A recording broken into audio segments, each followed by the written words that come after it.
for the introduction.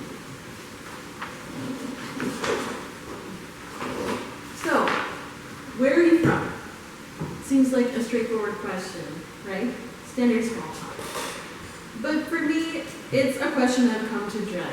Because when I answer this question, I start to feel like Johnny Cash from his song, I've Been Everywhere. I was born in Medicine Hat, but my family moved around quite a bit when I was growing up. We lived in Penticton, Drumheller, and then I went to high school in Hay River in the Northwest Territories. As an adult, I moved around a lot too.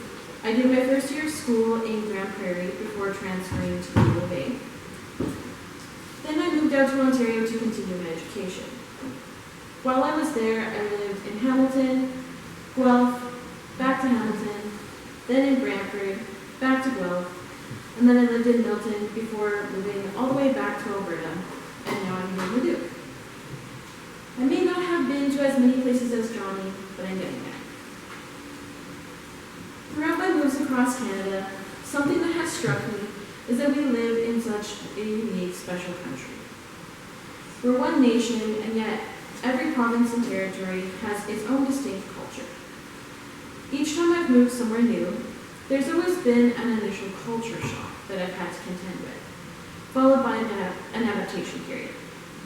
Then, just as I reach the stage of acceptance, I move on to a new location, and the process starts all over again. I've gone through many transitions in my life, but I feel they've had a positive effect on me. So today, I challenge you to think about how you can pursue a change in scenery. Experiencing diverse ways of being provides us with the potential to expand our perspective, build empathy, and contribute to our self-identity. You can take me as a case in point. The first move that I was old enough to remember was the one my family made from Drumheller to Hay River. I was 13 years old, and I thought I would never survive up there. To drive from Hay River to Edmonton takes about 12 hours. So I rarely spent time in the city for 4 whole years. There are no chain restaurants there, so I had to kiss my beloved Dairy Queen and McDonald's goodbye. And the internet and cell phone service left much to be desired. Though I didn't get to enjoy the perks of city life, I came to appreciate the strong sense of community in Hay River. When you live in a town of only 3,700 people, you've got to come together to build a life there. The most meaningful display of unity I witnessed while living there was the way the churches in town work together. Often there's discordance between church denominations, but in Hay River, each church would take turns hosting Christmas and Easter services, and at programming throughout the year, all are welcome. Everyone in the community understood that we might as well have a good time together than isolate ourselves because of our differences. From my time in the NWT, I learned that any place can become home as long as you have meaningful connections there.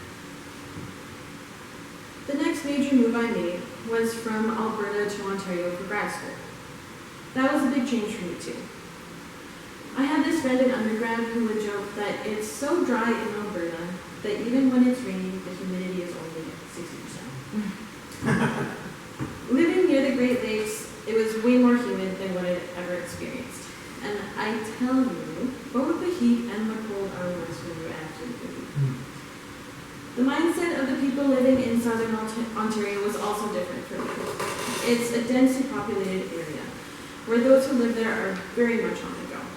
I had a car for 8 out of 11 of the years there, and I never quite got to the point of enjoying driving in that area. There's also a type of nearsightedness that people in southern Ontario experience, where they can't seem to see past the CN Tower. I never got used to that either. But I very much enjoyed the rich multiculturalism. I had lots of connections with immigrants who introduced me to their cuisines. Eating authentic Thai, Indian, and Middle Eastern dishes changed the way I eat.